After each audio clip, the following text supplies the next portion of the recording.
हम लोग अब नेक्स्ट प्रॉपर्टी पर आते हैं। कोलाइडल सॉल्यूशन का नेक्स्ट प्रॉपर्टी कौन सा है? Charge on colloidal particle. बड़ा ही ध्यान से इस टॉपिक को समझना है, जहां तक संभव हो सके। चार्ज ऑन कोलाइडल पार्टिकल, ये जो टॉपिक है इसके वीडियो को रिवाइंड कर कर भी जरूर देखिएगा। चलिए समझते हैं। कोई कोलाइडल सॉल्यूशन लिया गया है, फॉर एग्जांपल ऐसे फिगर से दिखा दिया जाए कि हम लोग का कोलाइडल सॉल्यूशन या कोलाइडल सिस्टम लिया गया है, तो हमेशा ध्यान में रखिए कोलाइडल पार्टिकल्स पर ऑलवेज कुछ न कुछ चार्ज होता ही होता है। और नेचर ध्यान में रखना है। जैसे यहाँ पर अगर काउंट कर कर दिखाया जाए तो 1 2 3 4 5 6 कोलाइडल पार्टिकल्स दिखाए गए हैं। तो इन कोलाइडल पार्टिकल्स पर कुछ न कुछ चार्ज होगा ही, और चार्ज का नेचर सेम होगा। चार्ज का नेचर सेम होने का मतलब इन सारे पार्टिकल्स पर या तो पॉजिटिव चार्ज होंगे सब पर, या सब पर निगेटिव चार्ज होंगे। नेक्स्ट पॉइंट, कोलाइडल पार्टिकल्स पर ऑलवेज या पॉजिटिव या नेगेटिव चार्ज होता है। ये एक्सपेरिमेंट से कंफर्म्ड हो चुका है आज के डेट में। और कोलाइडल पार्टिकल्स पर जो चार्ज होते हैं, जिस एक्सपेरिमेंट से कंफर्म हुआ है, उस एक्सपेरिमेंट को हम लोग कहते हैं इलेक्ट्रोफोरेसिस। इलेक्ट्रोफोरेसिस। तो ये इलेक्ट्रोफोरेसिस क्या है, जस्ट हम लोग नेक्स्ट प्रॉपर्टी में पढ़ेंगे। ये प्रॉपर्टी नंबर कौन सा है? 5वां। छठे प्रॉपर्टी में हम लोग का इलेक्ट्रोफोरेसिस ही आने वाला है, लेकिन ये एडवांस में बताया गया, ध्यान में रखना है। इस एक्सपेरिमेंट के थ्रू कोलाइडल पार्टिकल्स पर चार्ज होते ही ये कंफर्म हो चुका है। चलिए, तो एक्सपेरिमेंट कहता है कोलाइडल पार्टिकल्स पर चार्ज है। अब थ्योरी पर हम लोग आते हैं। तो भाई अगर चार्ज है तो वो आया कहां से, उसके पीछे का रीजन क्या है, ये समझिए। बात तो हो गई एक्सपेरिमेंट की। एक्सपेरिमेंट ने कंफर्म कर दिया कि ये जो कोलाइडल सिस्टम लिया गया, ये जो कोलाइडल पार्टिकल्स है, इस पर या तो पॉजिटिव चार्ज या तो निगेटिव चार्ज। चार्ज का नेचर क्या होता है? सेम होता है। अब ये चार्ज आया कहां से? तो कोलाइडल पार्टिकल्स पर जो चार्ज होते हैं उसके साइंटिस्ट लोग कई रीजन देते हैं। कई रीजन देते हैं। कौन कौन सा रीजन देते हैं? पहला रीजन, ड्यू टू, आप लोगों को अभी कुछ भी नहीं उतारना है, सब चीजों को समझिए। Due to electron, due to electron capture during electro dispersion of metal. पहला रीजन। दूसरा reason,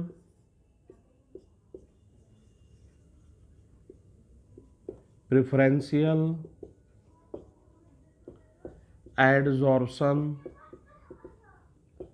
of ions. Third region, तीसरा रीजन, इलेक्ट्रिकल डबल लेयर। ऐसे 3 रीजन मैंने लिखे हैं, एक एक कर कर समझिए। कोलाइडल पार्टिकल्स पर कुछ न कुछ चार्ज है। चार्ज का नेचर सेम होता है, या तो पॉजिटिव चार्ज या तो नेगेटिव चार्ज। ये एक्सपेरिमेंट से कंफर्म हो चुका है। किस एक्सपेरिमेंट से?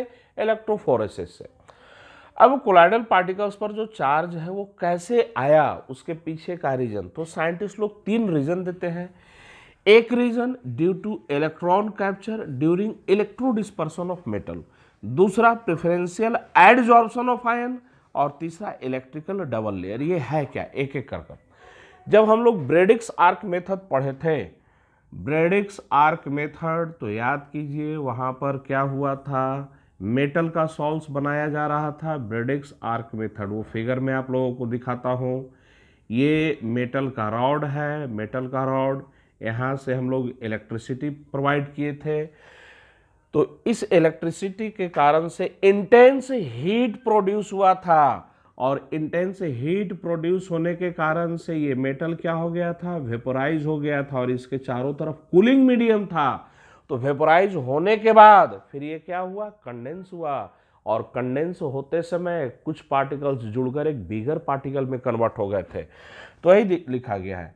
During electro dispersion of metal. तो ध्यान दीजिए, जब हम लोग यहाँ इलेक्ट्रिसिटी देंगे, हाई वोल्टेज का इंटेंस हीट प्रोड्यूस होगा, तो जब इंटेंस हीट प्रोड्यूस होगा तो मेटल के जो वैलेंस इलेक्ट्रॉन है वो तो बाहर निकलेंगे, और वही ड्यूरिंग कंडेंसेशन मेटल्स के जो इलेक्ट्रॉन्स थे वो बाहर निकले।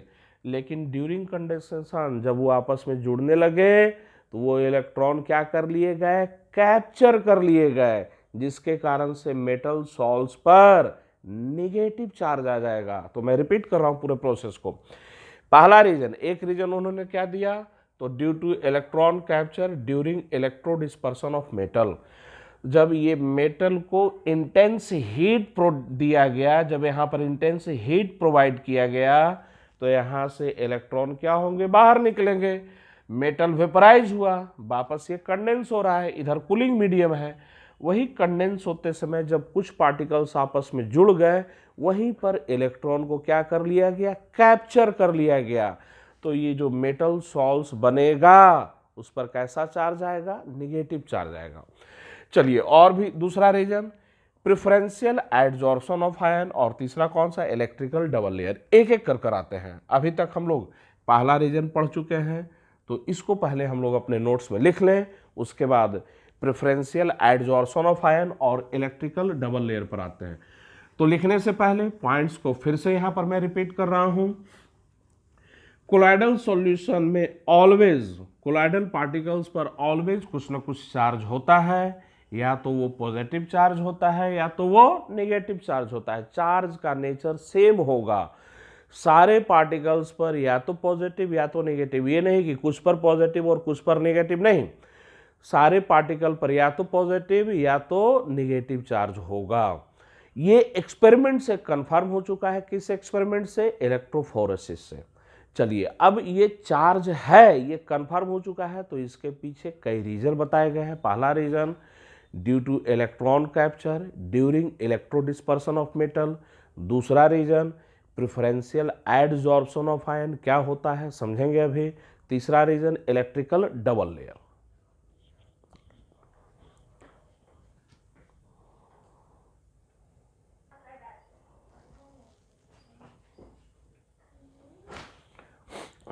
चलिए नोट कीजिए, अभी तक जो हम लोग पढ़े हैं वही लिखा गया है, पढ़ते हैं एक बार। Colloidal particles always carry an electric charge. Always कुछ ना कुछ उस पर क्या होगा, चार्ज होगा। The nature of this charge is same on all the particles. तो चार्ज का नेचर सारे पार्टिकल पर सेम होगा। And it may be either positive और नेगेटिव। तो कोलाइडल पार्टिकल्स पर जो चार्ज होगा या तो पॉजिटिव होगा या तो नेगेटिव होगा। The charge on sol particles is due to one और मोर रीजन्स। तो इसके कुछ रीजन्स बताए गए हैं, कौन कौन सा, तो 3 रीजन यहां पर हैं। Due to electron capture during electro dispersion of metal, ये हम लोग समझ चुके हैं। Second region, due to preferential adsorption of ions from solution, ये समझना बाकी है।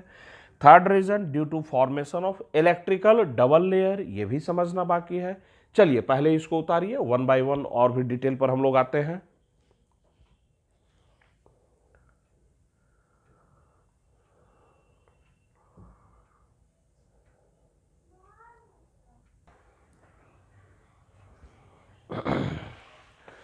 यहां टेबल पर ध्यान दीजिए, कुछ इंपॉर्टेंट एग्जाम्पल दिए गए हैं। ये टेबल को बिल्कुल हम लोग को कंठस्थ रखना है। किस कोलाइडल पार्टिकल्स पर पॉजिटिव चार्ज होता है, किस कोलाइडल पार्टिकल्स पर नेगेटिव चार्ज होता है, उन सब का एग्जाम्पल दिया गया है। और ध्यान रखिए, ये कोलाइडल पार्टिकल्स पर पॉजिटिव चार्ज है या नेगेटिव चार्ज है, सब एक्सपेरिमेंट से डिटरमाइन होकर पता चला है। तो ये जो भी टेबल दिया गया है, फॉर एग्जाम्पल आ जाए हाइड्रेटेड मेटालिक ऑक्साइड्स, तो ये जो कोलाइडल पार्टिकल्स है इन पर पॉजिटिव चार्ज होता है, ये एक्सपेरिमेंट से डिटरमाइन हुआ है। तो ऐसे सारे एग्जाम्पल हम लोग को याद रखने हैं। पॉजिटिवली चार्ज सॉल्ट्स में देखिए कौन कौन से हैं, hydrated metallic oxide, basic dyestuffs, haemoglobin, oxides. फिर निगेटिवली चार्ज पार्टिकल्स में कौन कौन से हैं, तो मेटल सॉल्ट्स, कॉपर का salt, gold salt, platinum salt, silver salt, acid dyestuffs के कुछ एग्जाम्पल निगेटिवली चार्ज होते हैं। मेटालिक सल्फाइड्स, उन पर भी निगेटिवली चार्ज होता है। फिर salts of starch, gum, gelatin, clay, charcoal etcetera और सिलिकिक एसिड, तो ये सब ये सब निगेटिवली चार्ज सॉल्ट पार्टिकल्स हैं और ये सब पॉजिटिवली चार्ज सॉल्ट पार्टिकल्स है। तो ये एग्जाम्पल, ये टेबल हम लोग को बिल्कुल कंठस्थ कर कर रखना है। एग्जाम में डायरेक्ट क्वेश्चन पूछ देता है, चाहे आप नीट की प्रिपरेशन कर रहे हो या जेई मेंस की प्रिपरेशन कर रहे हो, दोनों स्टूडेंट्स को ये टेबल जो है कंठस्थ रखना है। तो आप लोग ये टेबल उतारिए।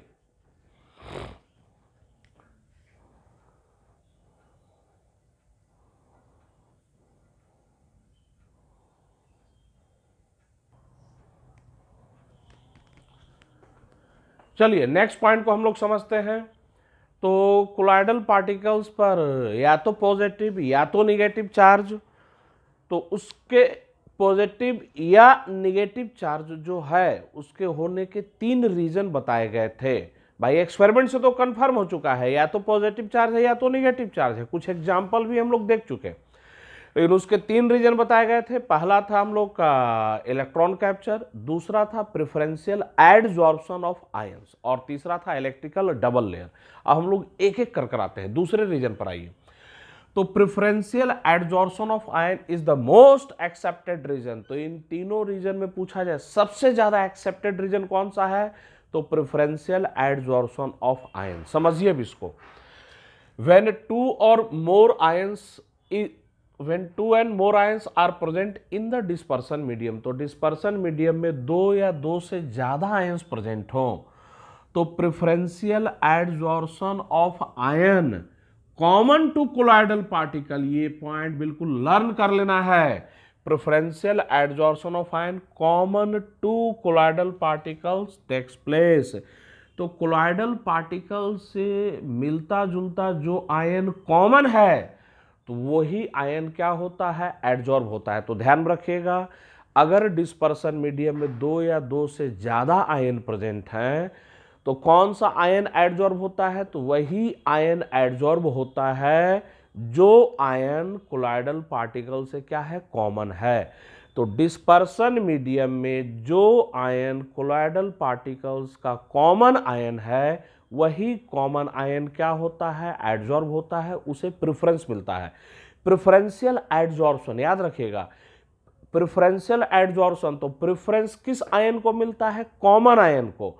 डिस्पर्सन मीडियम में जो भी आयन कोलॉइडल पार्टिकल के साथ कॉमन है, उस आयन को क्या मिलता है, प्रेफरेंस मिलता है। तो इसको हम लोग एग्जाम्पल से समझते हैं। पहले समझिए, एग्जाम्पल को यहां पर समझना है, उसके बाद उतारिएगा। ये सिल्वर नाइट्रेट का सॉल्यूशन है, एक्वस सिल्वर नाइट्रेट का सॉल्यूशन है।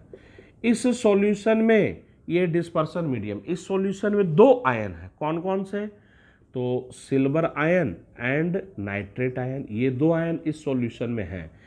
इसमें पोटेशियम आयोडाइड को मिलाया जा रहा है, धीरे धीरे पोटेशियम आयोडाइड को हम लोग मिला रहे हैं। तो ध्यान रखिएगा, सिल्वर नाइट्रेट के सॉल्यूशन में पोटेशियम आयोडाइड को स्लोली मिला रहे हैं, तो एक रिएक्शन होगा। सिल्वर नाइट्रेट और पोटेशियम आयोडाइड रिएक्ट कर कर क्या बना देंगे, तो सिल्वर आयोडाइड का क्या बनेगा, प्रेसिपिटेट बनेगा। तो यहां पर दिखाइए, तो नीचे में सिल्वर आयोडाइड का क्या बना, हम लोग का प्रेसिपिटेट बना है, सिल्वर आयोडाइड सॉलिड। ये प्रेसिपिटेट बन गया सिल्वर आयोडाइड का। ध्यान दीजिए, ये जो कोलॉइडल पार्टिकल है, ये जो प्रेसिपिटेट बना है, इसमें कौन सा आयन है, silver ion and iodide ion है। एक एक कर कर ध्यान से समझिएगा। सिल्वर नाइट्रेट के सॉल्यूशन में पोटेशियम आयोडाइड को मिलाएं, ये रिएक्शन होगा, सिल्वर आयोडाइड का प्रेसिपिटेट बनेगा। सिल्वर आयोडाइड के प्रेसिपिटेट में कौन सा आयन है, तो सिल्वर आयन और आयोडाइड आयन। अब ध्यान दें, ऊपर से हम लोग क्या मिला रहे हैं, पोटेशियम आयोडाइड। यहाँ डिस्पर्सन मीडियम में, इस डिस्पर्सन मीडियम में इसका कौन सा आयन कॉमन है, तो यहाँ पर सिल्वर आयन कॉमन है। सिल्वर आयन ऑलरेडी यहीं पर प्रेजेंट है और पोटेशियम आयोडाइड तो मिला रहे हैं। किसी के मन में आएगा सर I- तो कॉमन है, भाई कॉमन कहाँ है, पोटेशियम आयोडाइड मिलाए नहीं, स्लोली मिलाया जा रहा है। पोटेशियम आयोडाइड मिलाएंगे, आयोडाइड आयन सिल्वर के साथ रिएक्ट कर कर सिल्वर आयोडाइड का क्या बना देगा, प्रेसिपिटेट बना देगा। ध्यान से सुनिए, 2 ड्रॉप मिलाया गया, वो 2 ड्रॉप पोटेशियम आयोडाइड यहाँ आया, सिल्वर आयोडाइड का प्रेसिपिटेट बन गया। तो आयोडाइड रहा कहाँ, फिर पोटेशियम आयोडाइड मिलाएं 2 ड्रॉप, फिर हम लोग का पोटेशियम आयोडाइड आया, सिल्वर आयोडाइड का प्रेसिपिटेट बन गया। यहाँ पर इस डिस्पर्सन मीडियम में कॉमन आयन कौन प्रेजेंट है, तो सिल्वर आयन यहाँ पर क्या है, कॉमन है। तो यहाँ इस प्रेसिपिटेट पर कौन एडजॉर्ब होगा, तो सिल्वर आयन एडजॉर्ब हो जाएगा। तो इस तरीके से हम लोग दिखा देते हैं, ये इस तरीके से सिल्वर आयोडाइड का जो प्रेसिपिटेट बना है उस पर सिल्वर आयन क्या हो गया है, एडजॉर्ब हो गया है। प्रोसेस को थोड़ा रिवर्स कीजिए, थोड़ा रिवर्स किया जाए प्रोसेस को रिवर्स किया जाए, समझना है एग्जांपल। इस बार आप लोगों को बताना है, अभी हम लोग सिल्वर नाइट्रेट के सॉल्यूशन में पोटेशियम आयोडाइड को ऐड कर रहे थे। अब पोटेशियम आयोडाइड के सॉल्यूशन में सिल्वर नाइट्रेट को मिलाया जा रहा है, ऐड कर रहे हैं slowly, 1 drop, 2 drop, 3 drop, 4 drop, 10 बूंद, 20 बूंद, इस तरीके से। तो पोटेशियम आयोडाइड के सॉल्यूशन में सिल्वर नाइट्रेट को ऐड कर रहे हैं, 1 ड्रॉप सिल्वर नाइट्रेट मिलाएं, वो सिल्वर नाइट्रेट पोटेशियम आयोडाइड के साथ रिएक्ट कर कर क्या बना देगा, सिल्वर आयोडाइड का प्रेसिपिटेट बनेगा। तो प्रेसिपिटेट तो यहाँ भी बनेगा, सिल्वर आयोडाइड का ही क्या बनेगा, यहाँ प्रेसिपिटेट बनेगा। तो ये सिल्वर आयोडाइड का प्रेसिपिटेट बना है, ये डिस्पर्सन मीडियम। चलिए अब इसमें हम लोग सिल्वर नाइट्रेट मिला रहे हैं, ध्यान दीजिए इसमें कौन सा आयन है, तो इसमें हम लोग का पोटेशियम आयन और I माइनस है। तो यहाँ पर हम लोग का K+ एंड I माइनस है, ऑलरेडी पहले से ही है। थोड़ा सा सिल्वर नाइट्रेट मिलाएं, वो थोड़ा सा सिल्वर नाइट्रेट पोटेशियम आयोडाइड के साथ रिएक्ट कर गया, सिल्वर आयोडाइड का प्रेसिपिटेट बना, सिल्वर नाइट्रेट खत्म। तो अब ध्यान दीजिए, ये जो प्रेसिपिटेट बना है तो यहाँ डिस्पर्सन मीडियम में सिल्वर आयन तो है ही नहीं, यहाँ पर डिस्पर्सन मीडियम में K+ और I माइनस है। तो ये जो प्रेसिपिटेट है इसका कॉमन आयन कौन सा है, तो I माइनस इसका क्या है, कॉमन आयन। तो इस बार जो एडजॉर्ब होगा इसके सरफेस पर वो कौन एडजॉर्ब होगा, तो I माइनस एडजॉर्ब होगा। तो पोटेशियम आयोडाइड के एक्वस सॉल्यूशन में सिल्वर नाइट्रेट को मिलाएंगे तो सिल्वर आयोडाइड जो प्रेसिपिटेट बनेगा उसके सरफेस पर I माइनस एडजॉर्ब हो जाएगा, कॉमन आयन। तो ध्यान में रखना है, डिस्पर्सन मीडियम में 2 या 2 से ज़्यादा आयन प्रेजेंट हो तो कोलॉइडल पार्टिकल्स का जो कॉमन आयन होता है उसके एडजॉर्ब होने के चांसेस या उसको प्रेफरेंस दिया जाता है। चलिए ये 2 एग्जाम्पल जो हम लोग किए इसको हम लोग नोट्स में लिखते हैं।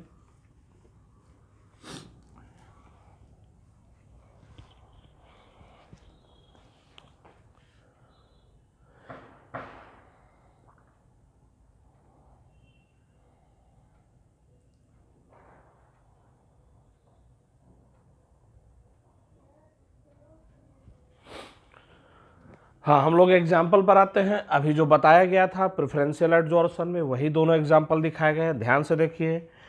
पोटेशियम आयोडाइड का aqueous solution silver nitrate add कर रहे हैं, सिल्वर आयोडाइड का प्रेसिपिटेट बना, किसका बना, सिल्वर आयोडाइड का प्रेसिपिटेट बना। और यहाँ पर देखिए इस डिस्पर्सन मीडियम में कौन सा आयन कॉमन है, तो आयोडाइड आयन कॉमन है, आयोडाइड आयन एडजॉर्ब हो गया। दूसरा ये, ठीक है ना, सिल्वर नाइट्रेट में पोटेशियम आयोडाइड को ऐड कर रहे हैं तो सिल्वर नाइट्रेट में पोटेशियम आयोडाइड को ऐड कर रहे हैं, सिल्वर आयोडाइड का प्रेसिपिटेट बनेगा। यहाँ भी प्रेसिपिटेट सिल्वर आयोडाइड का ही बना है। और सिल्वर आयोडाइड देखिए यहाँ पर डिस्पर्सन मीडियम में कौन कॉमन है, तो सिल्वर आयन कॉमन है, सिल्वर आयन क्या हो गया, एडजॉर्ब हो गया। चलिए पढ़ते हैं। When silver nitrate solution is added to potassium iodide solution, ये figure, silver nitrate solution is added to potassium iodide solution, the precipitated silver iodide adsorbs I minus ions from the dispersion medium। तो भाई preference common ion को मिला, iodide ion common था वो adsorb हो गया। And negative charge colloidal solution results. तो इस तरीके से एक वर्टिकल लाइन खींचकर I माइनस दिखाया गया, मतलब सिल्वर आयोडाइड के प्रेसिपिटेट पर आयोडाइड आयन क्या हो चुका है, एडजॉर्ब हो चुका है। हाउएवर दूसरा वाला figure, when potassium iodide solution is added to silver nitrate solution, अब पोटेशियम आयोडाइड को ऐड कर रहा है, positive charge sol results due to adsorption of silver ions from dispersion medium.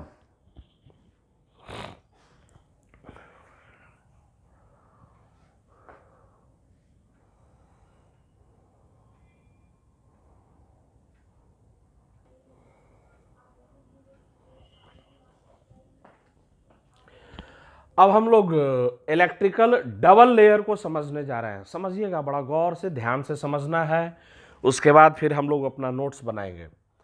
अभी हम लोग एग्जाम्पल किए थे, पोटेशियम आयोडाइड के एक्वस सॉल्यूशन में जब सिल्वर नाइट्रेट को ऐड करेंगे तो जो सिल्वर आयोडाइड का प्रेसिपिटेट बना है, ध्यान दीजिए, सिल्वर आयोडाइड का प्रेसिपिटेट बना, यहां पर डिस्पर्सन मीडियम में कौन सा आयन कॉमन है, तो I minus. I minus silver iodide के प्रेसिपिटेट के सरफेस पर एडजॉर्ब हो गया, वही यहां पर दिखाया गया है। ये सिल्वर आयोडाइड का प्रेसिपिटेट है, इसके सरफेस पर आयोडाइड आयन क्या हो चुका है, एडजॉर्ब हो चुका है। तो सिल्वर आयोडाइड के प्रेसिपिटेट पर I माइनस एडजॉर्ब हो चुका है। यहाँ पर डिस्पर्सन मीडियम में पोटेशियम आयन भी प्रेजेंट है। तो ये बताइए, ये negatively charged solve particle positive charge को क्या करेगा, अट्रैक्ट करेगा। तो यहाँ पर याद कीजिए, इमेजिन करना है, सिल्वर आयोडाइड का प्रेसिपिटेट बना, उसके सरफेस पर I माइनस क्या हो चुका है, एडजॉर्ब हो चुका है। अब ये I माइनस K प्लस को, पॉजिटिव चार्ज को क्या करेगा, अट्रैक्ट करेगा। तो एक लेयर बनता है अपोजिट चार्ज का, एक लेयर बनता है अपोजिट चार्ज का, ध्यान दें इस तरीके से, ये K प्लस, ये K प्लस, ये K प्लस, ये K प्लस, इस तरीके से लेयर बन जाता है। और ये जो दूसरा लेयर बना, ये दूसरा लेयर जो बना वो फिक्स नहीं है, मूव कर रहा है। ये पोटेशियम आयन यहां से गया, दूसरा पोटेशियम आयन आ जाएगा, दूसरा गया, तीसरा पोटेशियम आ जाएगा। लेयर तो यही है, लेकिन ये लेयर फिक्स नहीं है, आयंस यहां पर बार बार क्या हो रहा है, रिप्लेस हो रहा है। और ये जो लेयर बना है चार्ज का, ये जो लेयर बना है, ये फिक्स्ड लेयर होता है। तो ध्यान दें, ये हम लोग का फिक्स्ड लेयर है, ये फिक्स्ड लेयर। और ये K प्लस वाला जो लेयर है, ये फिक्स्ड नहीं है, ये बार बार रिप्लेस हो रहा है, इसे हम लोग बोलते हैं डिफ्यूज्ड लेयर। तो दो अपोजिटली चार्ज्ड पार्टिकल का इस तरीके से जो लेयर बना, इस लेयर को हम लोग बोलते हैं हेल्महोल्ट्ज इलेक्ट्रिकल डबल लेयर। तो दो अपोजिटली चार्ज पार्टिकल के इस तरीके से जो लेयर बने, उसे हम लोग बोलते हैं हेल्महोल्ट्ज इलेक्ट्रिकल डबल लेयर। ये I माइनस, ये स्ट्रांगली एडजॉर्ब है, तो ये फिक्स लेयर है, ये लेयर कहीं आपस में दूसरे के साथ रिप्लेस नहीं होता है। तो I माइनस ये जो लेयर बना है, ये स्ट्रांगली एडजॉर्ब हो गया था, ये फिक्स लेयर है। ये जो निगेटिवली चार्ज लेयर है, ये अपोजिट चार्ज, पॉजिटिव चार्ज को अपनी ओर क्या करता है, अट्रैक्ट करता है। तो एक दूसरा लेयर किसका बनता है, पोटेशियम आयन का। ये एक डिफ्यूज लेयर है जो कि बार बार क्या हो रहा है, रिप्लेस हो रहा है।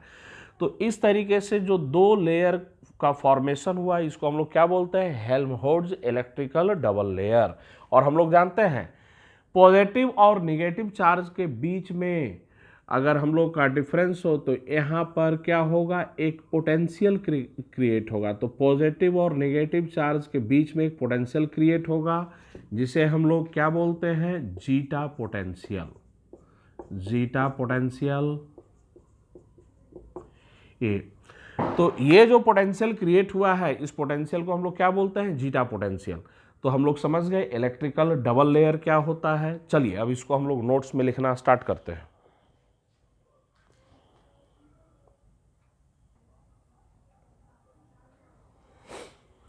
चलिए हम लोग इलेक्ट्रिकल डबल लेयर को समझते हैं। तो ध्यान दें, फिगर हम लोग पहले ही बनाए थे। ये सिल्वर आयोडाइड का ये प्रेसिपिटेट है, इसी प्रेसिपिटेट पर आयोडाइड आयन क्या हुआ है, एडजॉर्ब हुआ है, negatively charged iodide ion adsorb हुआ। पढ़िए, हैविंग अक्वायर्ड ए पॉजिटिव और नेगेटिव चार्ज। तो यहाँ पर हम लोग जो एग्जाम्पल लिए हैं वो नेगेटिवली चार्ज लिए हैं, तो इस पर नेगेटिव चार्ज एडजॉर्ब हो गया। हैविंग अक्वायर्ड ए पॉजिटिव और negative charge on the surface of colloidal particles. तो ये कोलाइडल पार्टिकल्स पर नेगेटिव चार्ज एडजॉर्ब हो गया। दिस लेयर, अब ये जो लेयर है, ये layer, this layer attracts counter ions from the medium, dispersion medium से, forming a second layer as shown in the figure. ये सेकेंड लेयर बन गया। चूंकि ये आयन स्ट्रांगली एडजॉर्ब हुआ है तो ये फिक्स लेयर कहलाता है, और ये सेकेंड आयन ये फिक्स लेयर नहीं है, इसे हम लोग क्या बोलते हैं, डिफ्यूज लेयर कहते हैं। The combination of two layers of opposite charges around the colloidal particle is called Helmholtz electrical double layer। तो ये जो दो लेयर बने, फिक्स लेयर और डिफ्यूज लेयर, उसी को हम लोग क्या बोलते हैं, इलेक्ट्रिकल डबल लेयर। अब इन दो अपोजिट चार्जेस के बीच में जो पोटेंशियल डिफरेंस जो क्रिएट हुआ है, the potential difference between fixed layer and diffuse layer is called, उस पोटेंशियल डिफरेंस को हम लोग क्या बोलते हैं, इलेक्ट्रोकाइनेटिक पोटेंशियल और जीटा पोटेंशियल। तो ये सारा फिगर से ही सब कुछ है। अगर फिगर आपके दिमाग में है, ये सारे पॉइंट्स अपने दिमाग में क्या हो जाएंगे, सेट हो जाएंगे। चलिए उतारिए।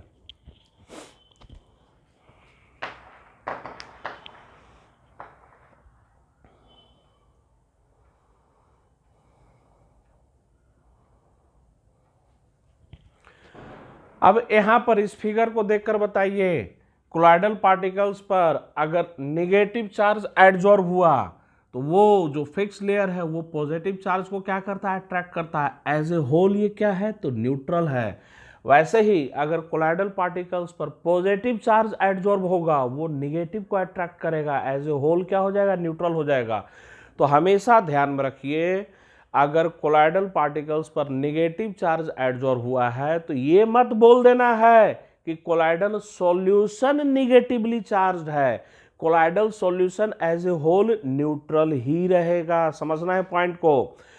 अगर कोलाइडल पार्टिकल्स पर नेगेटिव चार्ज एडजॉर्ब हुआ है तो वो पॉजिटिव चार्ज को अट्रैक्ट कर एज ए होल न्यूट्रल हो जाएगा।